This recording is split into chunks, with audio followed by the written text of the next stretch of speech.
क्या किसी गाने को सुनकर ये बताया जा सकता है कि वो हिट होने वाला है या फ्लॉप?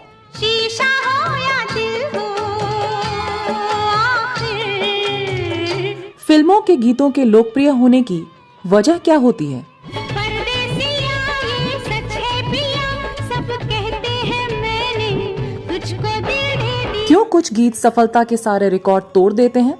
जिहाने मस्ती मपन रंजिश, बहाने हिजरा बेचारा दिल है। और सालों तक लोगों की जुबां पर चढ़े रहते हैं। एक राधा, एक मीरा, दोनों ने इन सवालों का जवाब देना भले ही मुश्किल हो, लेकिन हिंदी सिनेमा जगत के शोमैन कहे जाने वाले निर्माता, निर्देशक और दिग्गज अभिनेता राज कपूर ने इसके लिए एक तरीका जरूर ढूंढ निकाला था। कहता है जोकर सारा जमाना, आधी हकीकत। राज कपूर की हाई प्रोफाइल होली पार्टी में किस मकसद से बुलाए जाते थे किन्नर?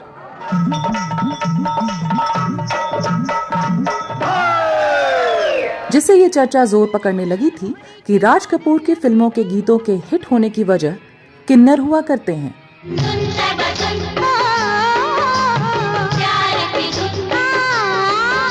क्या फिल्में हिट कराने की ये कोई साजिश थी? मोहब्बत है क्या चीज़, हमको बताओ। वजह जानकर आप हैरान रह जाएंगे। बताएंगे और भी बहुत कुछ, बस बने रहिए हमारे साथ।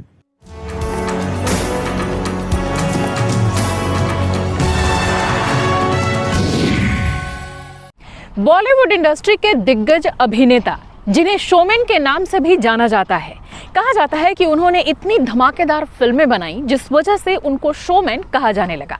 लेकिन उनके फिल्मों के हिट होने की वजह क्या किन्नर हुआ करते थे? क्या थी इसके पीछे की सच्चाई, जो कि उस समय मीडिया की सुर्खियां बनी थी? आज के अपने इस शो में हम बताएंगे आपको कुछ ऐसे ही इंटरेस्टिंग किस्से जो कि राज कपूर साहब से जुड़े हुए हैं। नमस्कार दोस्तों, मैं हूं श्वेता जया और आप देख रहे हैं फिल्मी बातें।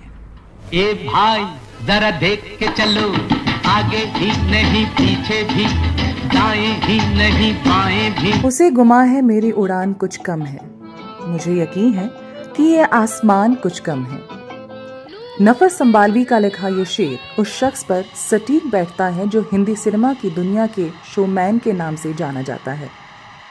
राज कपूर ने दर्जनों सुपरहिट फिल्मों में काम किया, लेकिन उन्हें सिर्फ एक्टिंग करना ही पसंद नहीं था, बल्कि लीक से हटकर फिल्में बनाना भी राज कपूर की खासियत थी। उन्होंने अपने करियर में श्री 420, आवारा, संगम, मेरा नाम जोकर, बॉबी, प्रेम रोग और सत्यम शिवम सुंदरम जैसी बहुत सारी सुपरहिट फिल्में बनाई। सत्यम शिवम सुंदरम।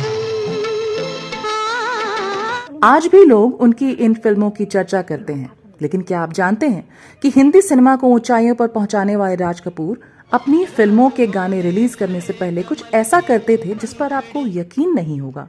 मोहब्बत है क्या चीज़, हमको बताओ। हिंदी सिनेमा के शोमैन राज कपूर अपनी फिल्मों को हिट करवाने के लिए होली पार्टी में किन्नरों को बुलाते थे और उन्हें वो गाने सुनवाते थे।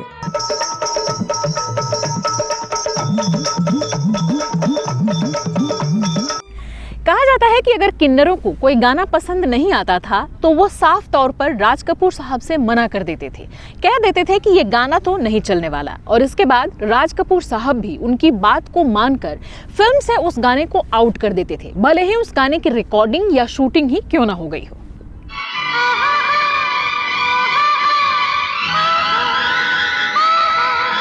फिल्म समीक्षक जयप्रकाश चौकसे ने बीबीसी को एक इंटरव्यू में बताया कि सबके चले जाने के बाद शाम को करीब 4 बजे राज कपूर से मिलने किन्नर आया करते थे। आरके स्टूडियो में वो लोग रंग उड़ाते, होली खेलते, राज कपूर को अपने साथ नचवाते। जश्न के बाद राज कपूर अपनी नई फिल्मों के गीत उन्हें सुनाते और भये पनघट पे मोहे नटखट शाम से और उनकी मंजूरी मिलने के बाद ही उसे फिल्म में रखते थे। हुस्न पहाड़ों का क्या कहना कि किन्नरों द्वारा अप्रूव किए गए कुछ ऐसे ही मशहूर गीतों के बारे में हम आपको बताएं। उससे पहले चलिए आपको बताते हैं राज कपूर की हाई प्रोफाइल होली पार्टी के बारे में, जिससे आपको ये समझने में आसानी हो कि उनकी होली पार्टी कितनी बड़ी और खास होती थी।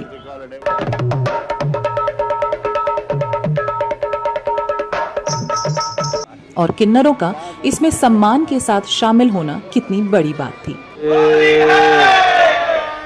दरअसल राज कपूर को उनकी शानदार पार्टियों के लिए भी जाना जाता था और उस दौर में आरके स्टूडियो की होली बॉलीवुड के सबसे बड़े इवेंट्स में से एक होती थी। इस होली पार्टी में बॉलीवुड के सभी बड़े सेलिब्रिटी इकट्ठा होते थे और खूब धमाल मचता था।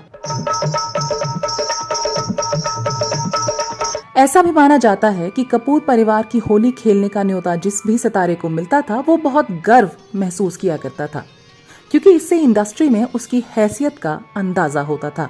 बताया जाता है कि यह होली पार्टी इतनी ग्लैमरस और बड़ी होती थी कि इसमें फिल्मी हस्तियों के साथ साथ राज कपूर साहब के स्टूडियो से जुड़े लोग और कुछ राजनीतिक हस्तियां भी शामिल होती थी।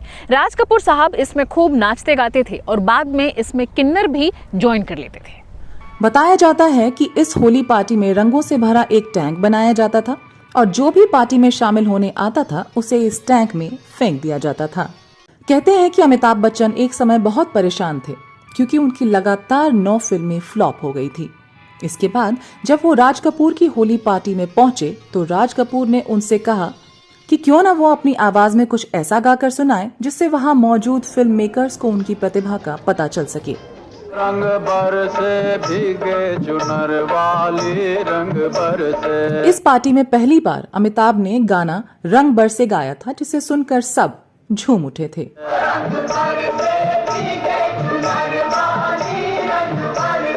बाद में यश चोपड़ा ने अपनी फिल्म सिलसिला में इसे इस्तेमाल किया। सोने की थारी में चोना परोसा।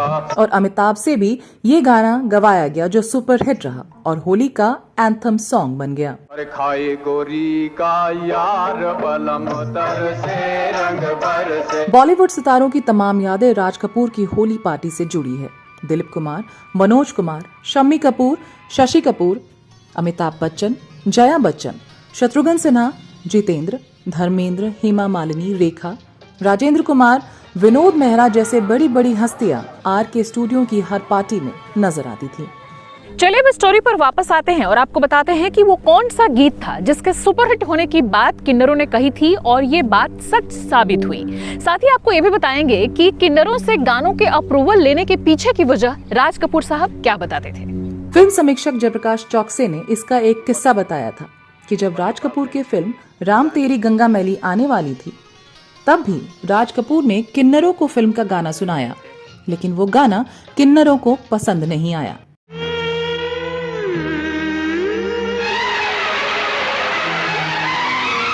किन्नरों ने राज कपूर को फिल्म से ये गाना हटाने के लिए कहा और साथ ही कुछ और गानों पर भी कुछ खास उत्साह नहीं दिखाया।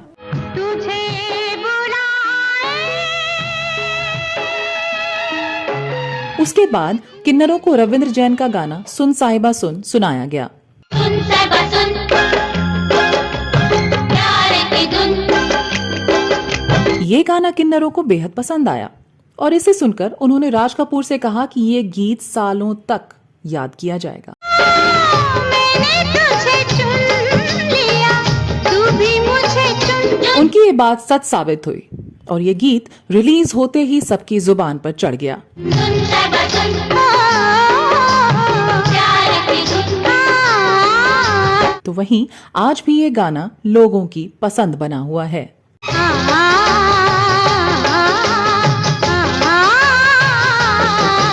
यानी राज कपूर होली के दिन ही अपने गानों की टेस्टिंग भी किया करते थे। कोई हसीना कदम पहले बढ़ाती नहीं। भले ही इसके लिए उन्हें कई बार अंधविश्वासी कहा जाता था तो कई बार उनके तरीके पर सवाल उठाए जाते थे। मजबूर दिल से ना हो तो पास आती नहीं। लेकिन कह सकते हैं कि गानों की टेस्टिंग का ये उनका तरीका बेहद अलग और अनोखा था।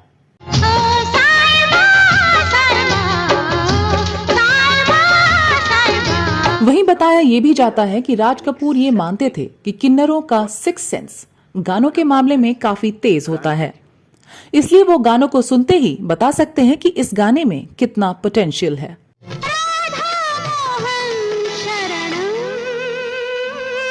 बता दें कि राज कपूर को भारतीय सिनेमा का ग्रेटेस्ट शोमैन कहा जाता है। उन्हें अपने करियर में 3 राष्ट्रीय फिल्म पुरस्कार और 11 फिल्म फेयर अवार्ड्स मिले हैं। इसके साथ ही साल 1951 में आई उनकी फिल्म आवारा और 1954 में रिलीज हुई फिल्म बूट पॉलिश को कांस फिल्म फेस्टिवल में गोल्डन पाम पुरस्कार के लिए भी नामांकित किया गया था।